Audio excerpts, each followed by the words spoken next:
Good morning, ladies and gentlemen. As Rob mentioned, I'll just give a few words before Tom shares his knowledge for the majority of the time. Since most of you are coming from the cement industry, I want to set the scene in this context and from the perspective of FLSmidth. We heard a lot yesterday about the market conditions and some of the conventional technologies in waste heat recovery. Well, I'm excited to be standing here today to say that finally there is a viable, more efficient alternative to the organic and steam ranking systems that currently dominate the waste heat recovery market. It's a technology called Kalina Cycle, and it really has the potential to reshape the waste heat recovery market as we know it. I'm also happy to hear that Kalina was brought up in most of the presentations yesterday. So it is beginning to gain its well-deserved attention.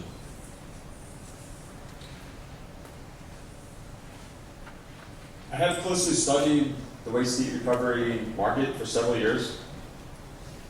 And I do want to be very honest and humble to say that it is no small challenge to promote such a relatively new technology when going head-to-head against the many suppliers of the very mature or even legendary steam technology that, as we heard, has hundreds of references just in cement. When FLSmidth chose its direction in waste heat recovery, it could have been another steam system supplier. But it is simply not in FLSmidth's nature to just be a me too. The Kalina Cycle clearly represents something revolutionary,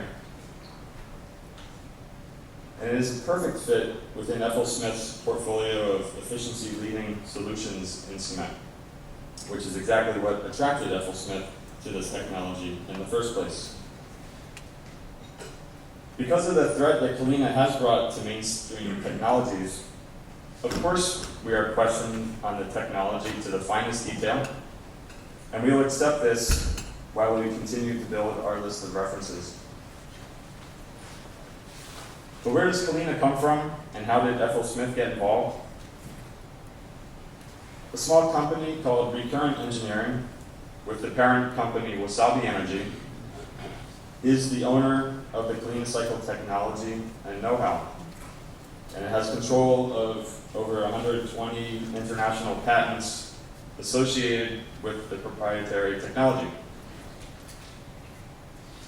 Kalina has lacked a truly focused commercial partner since its invention in the late 1980s, until exactly 1 year ago when Kalina gained an exclusive licensee in cement and lime industries in the name of FLSmidth.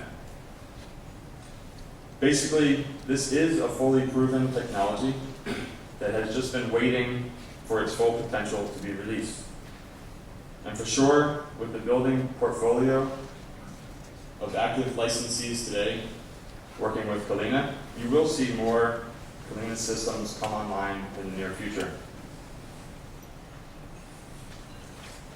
From FLSmidth, in just the past year, we have secured our first 2 orders for Kalina waste heat recovery and cement. The first is DG Khan in Pakistan. It's on an already efficient 7,000 ton per day FLSmidth kiln system. So with the available heat from the preheater and cooler vent gas, an average of 8.6 megawatts gross will be generated.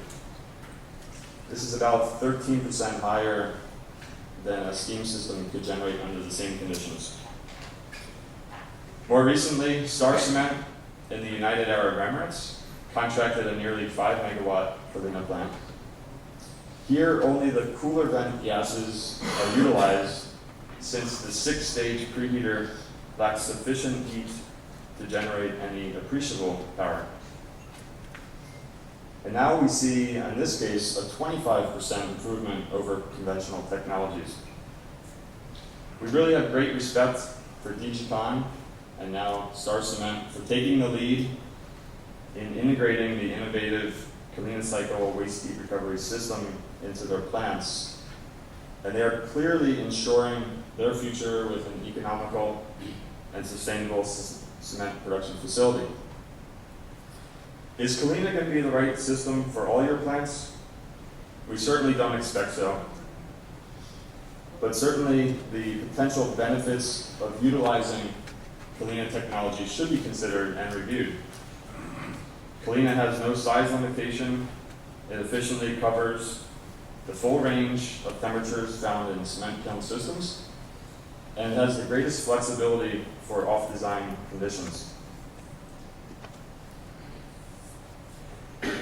By the way, this advertisement caught my eye as I got off the plane at Heathrow the other day, and which I found so appropriate for our discussion here in this conference.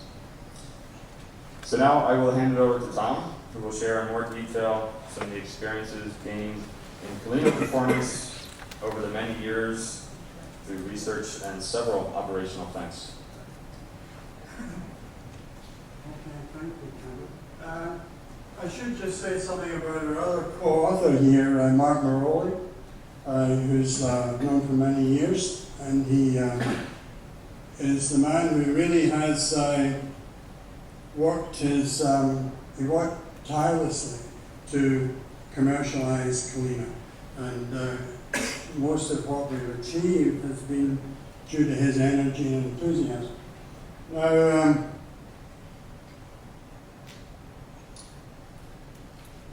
the talk is actually a bit more generic than waste heat recovery, and I read the other day that even the US Navy is beginning to think in terms of using low-grade heat sources to try to cut down on their fuel costs and be more efficient. And this is why I'm making here about low-grade heat and geothermal and solar thermal, which is a very popular activity right now, solar thermal. It's not very successful, but they're still trying to make it work. And it's so the idea here is that the Kalina Cycle is recognized as an important technology in this general area. And the model for this is the Japanese Cool Earth project, where they've selected about 20 industries covering within this grouping here. And they plan to support government support with funding, and the plan is to try to make these projects, make these industries more efficient by using energy more effectively. And here's a quote from the Japan Institute of Japan Iron and Steel Federation, I beg your pardon, and they've identified Kalina as one of the most suitable technologies for improving energy efficiency. So this is an important endorsement. Now, what is the Kalina Cycle? Here's an example of it. And the main point is a binary fluid boils over a range of temperature and condenses over a range of temperature. And this is what gives you the advantage. And the component ratio, ammonia and water, can be varied within the system. Now, you'll be relieved to know that I'm not going to spend a lot of time on this. This is the boiler here. And in essence, this works like an economizer.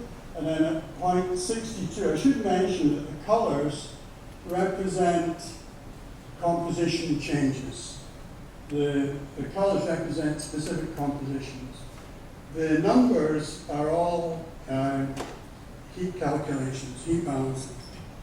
So by point 62 here, boiling is complete, and superheating occurs up to here, and then it's expanded to a turbine. And this system down here, this is a low pressure condenser, high pressure condenser, recuperators, and the separator. And this is called the distillation and condensation subsystem. And this really controls the composition of the binary fluid and ensures that the right composition is fed into this line here. An example is, this is the bottom of the separator, and this is fed into here, into the gas coming out of the turbine to get it to the right temperature so that it completely condenses here. So that's an example of what I'm talking about. But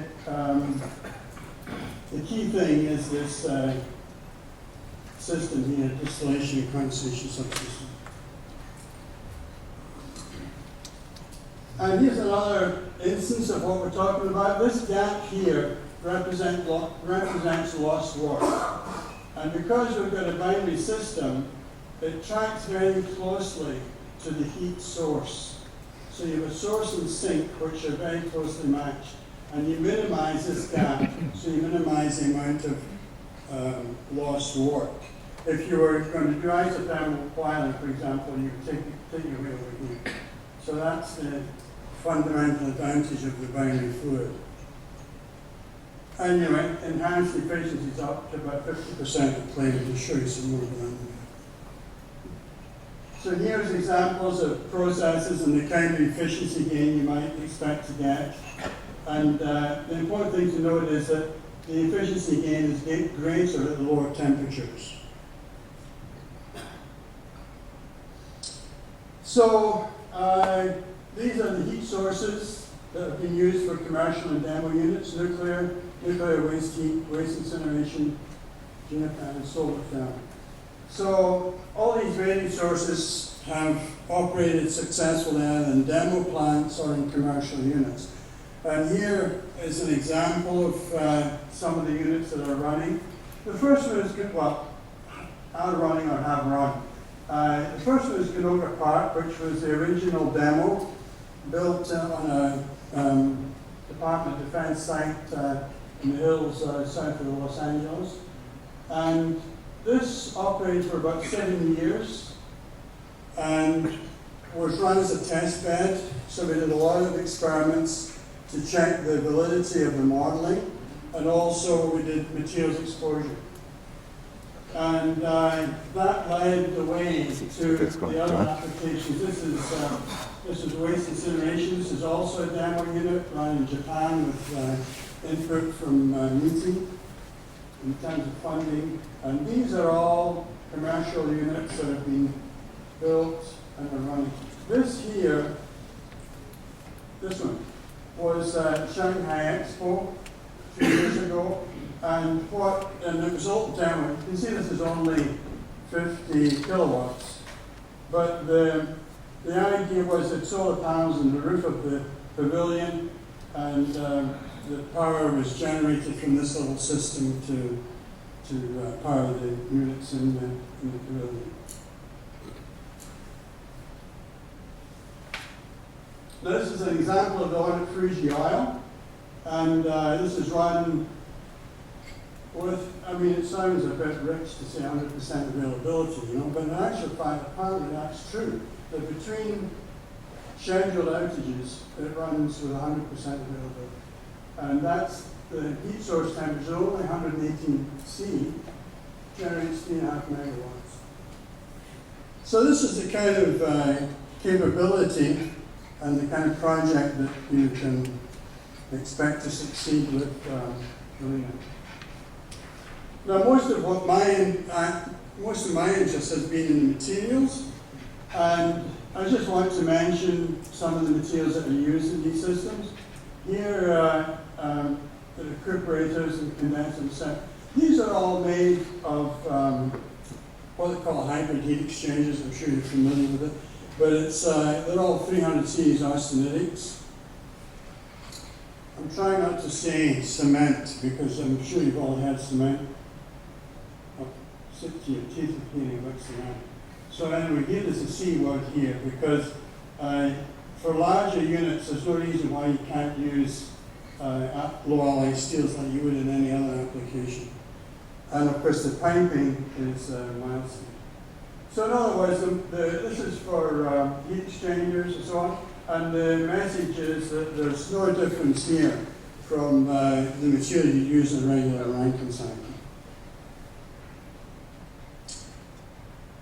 So two kinds of turbines, axial flow, use all these major components use traditional 12 chrome steels that would be used in any steam turbine, and not exhaust and valve casing, which are castings, of course, and use traditional low alloy steel. So again, the message is that they're using the same materials as you would expect to find in a conventional system.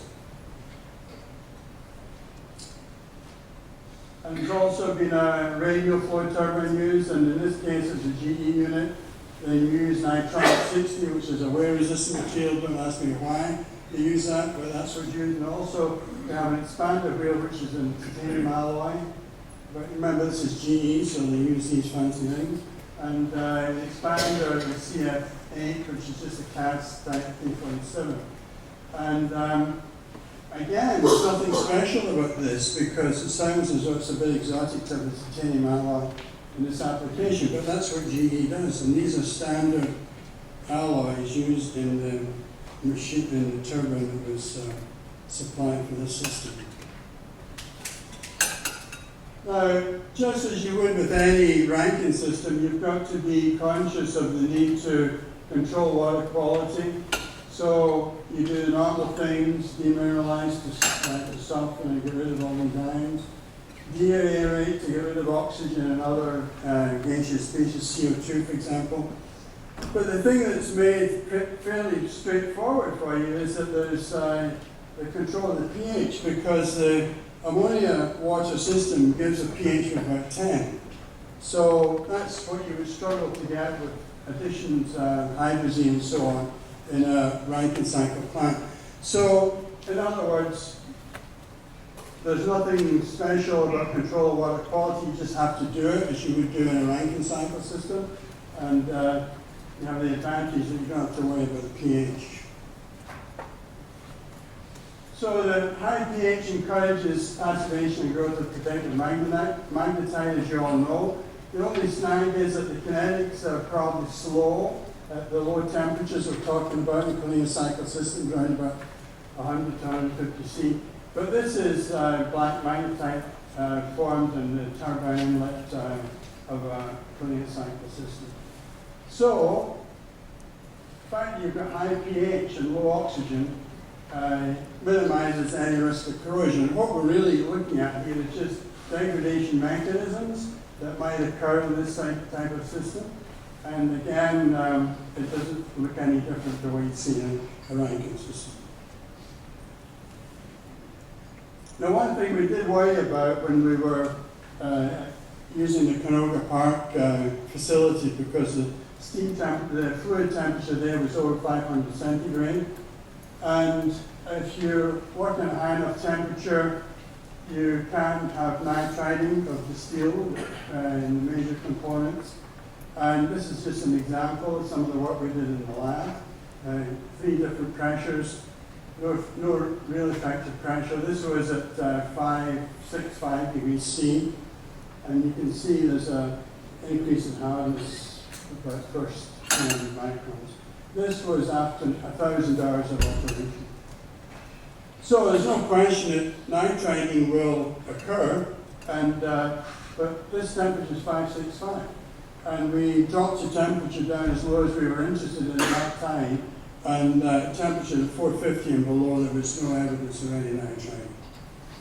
And I don't think even if you were going to work at this temperature, and you would have this kind of nitride attack, I don't think it would be all that serious, because this is T22, 2-4-1 moly, and although this is a nitride layer, it's not very hard. You can see it's only 400 microhardness, so it's not really all that hard, more like an oxide. So we also did some experiments and exposing materials in the Kalina's system at Canoga Park. And this was 3,000 hours, T16, 515 centigrade, which was the temperature of the fluid there. And you can see this is an oxide layer surface. There was no evidence of nitriding on steels or nickel alloy. So I don't think there's going to be a big problem in any waste heat recovery system of the type we're talking about now. Another thing that comes up here is ammonium carbonate. I'd never heard of it either. And people worry about it in the urea manufacture. Urea production. Now, there was some suggestion if you were using geothermal water, which can have high CO2 levels, relatively high CO2, you might get carbonate attack. I think this is also very unlikely. The carbamates are unstable at temperatures less than 200 and pressures less than 100 bar. So, not only that, if you remove the carbon dioxide, and of course you would do that if you were doing deaeration, then the issue won't arise. So really what we've been doing here is looking at the various degradation types and various degradation mechanisms that would occur in any of these systems and try and analyze whether or not they're seriously problematic. Similarly with stress corrosion cracking, there's some evidence that you can get stress corrosion cracking in anhydrous ammonia tanks. Two things about it: usually occurs in areas where there's high residual stresses, and of course the code requires that you fully anneal any welds and so on in a fabrication in the US and the UK. And also a small amount of water, 0.2 part per million, has an inhibiting effect. And so these things, I think, limit the risk of stress corrosion cracking. And the important thing is that in any of the units we've been running, we've never seen any evidence of stress corrosion cracking in the vessels.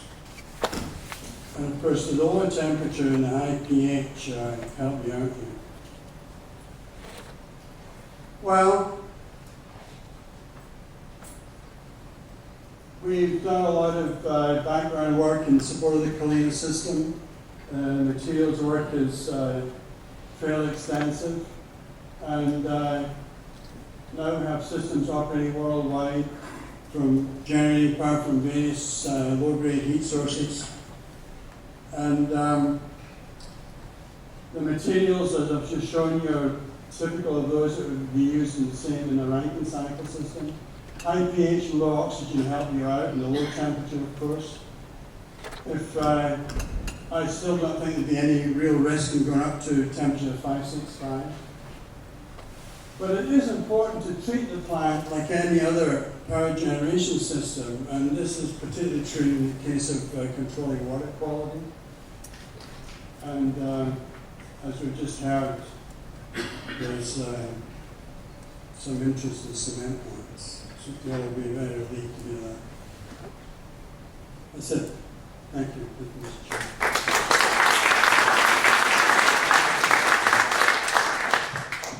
Thank you very much indeed, Tom. Are there any questions from the floor? One right at the back there.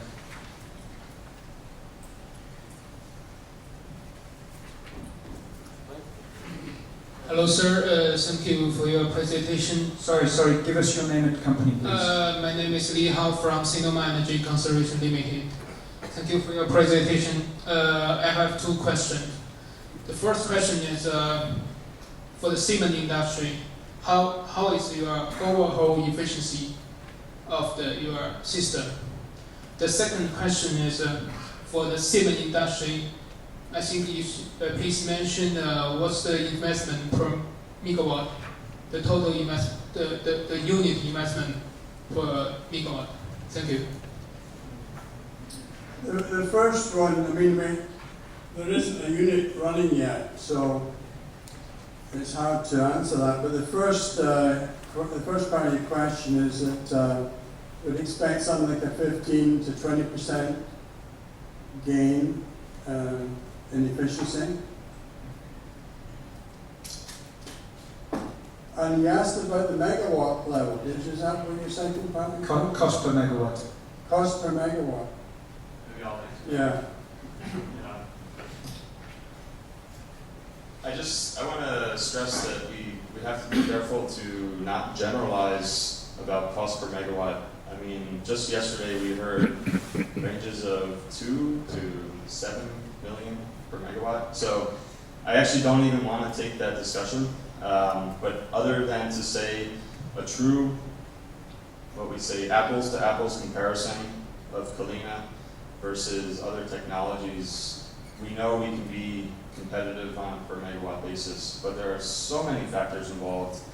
And again, I don't like to generalize about price levels. So it does take a specific review of an actual plant. I mean, layout considerations, are you using air-cooled condenser, which mostly we try to do? How many boilers are in the system? There's so many factors. So that's the answer.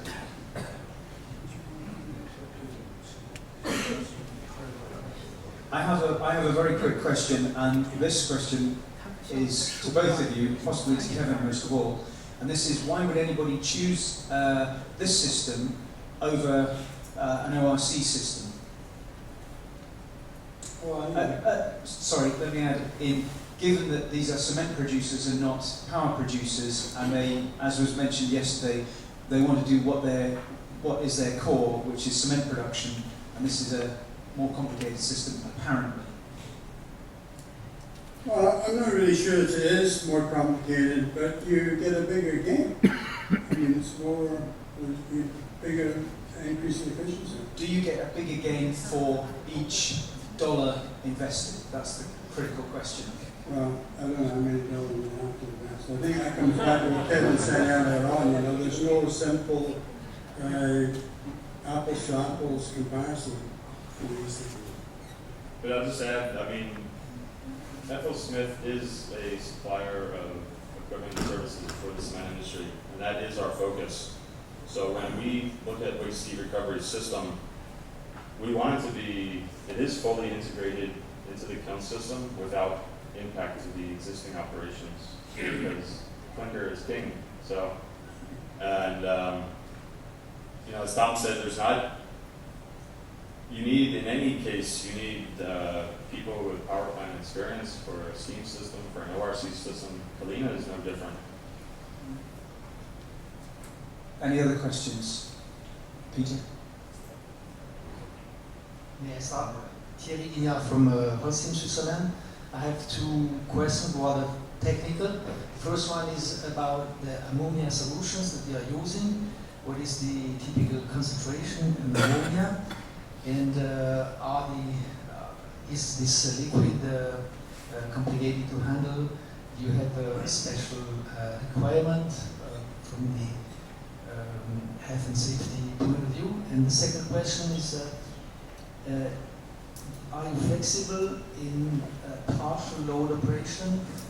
Is the system capable of retaining conversion efficiency down to ranges like, for instance, 30% of nominal load? Well, as far as the composition of the binary fluid is concerned, 70 ammonia 30 water is a sort of standard composition, but it varies through the system, as I explained earlier on, through the DCSS system. And of course, you can use different mixtures. It depends on what precise conditions you have in terms of the heat, temperature of the fluid, the source fluid. And what was the second question? Partial load. Partial load, yeah, I don't know. I would say actually Kalina has better performance under partial loads. The Kalina circuit is a closed system. It's basically a once-through boilers. There's no steam drums. There's no need to regulate pressure in the steam drums. There's no blowdown losses.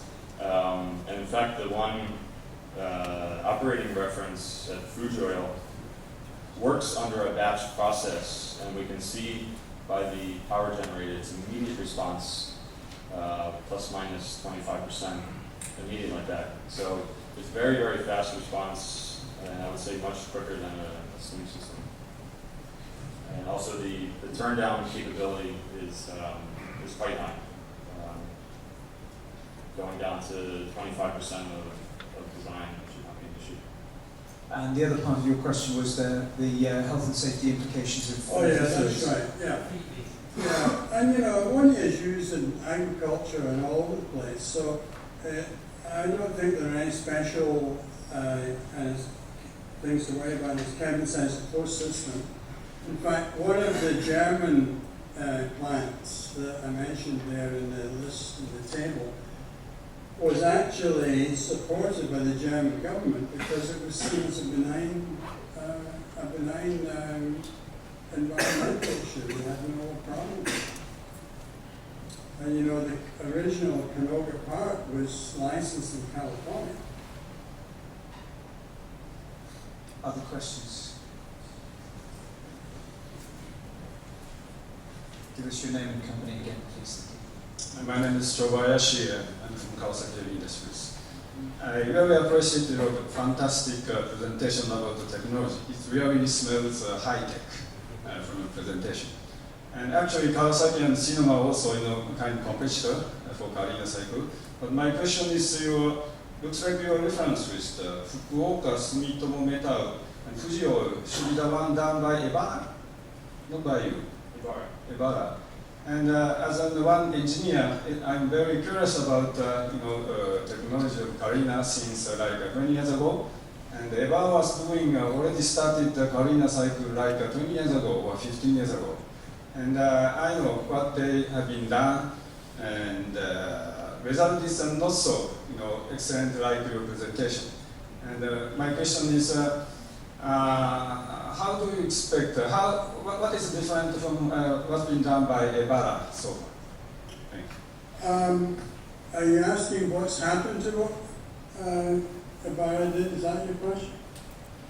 Anyway, the Ebara unit was a demo. It met all the objectives, and they haven't done anything since then.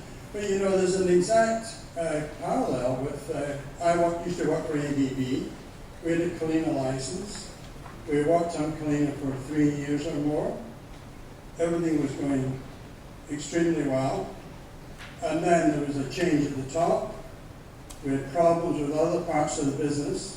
So they stopped Kalina to sort out all the other things. So, I mean, you could use the same argument for ABB. Why did they not progress with it? So why Ebara did not go ahead, I have no idea. But my guess is it might be connected with the sort of thing I just described.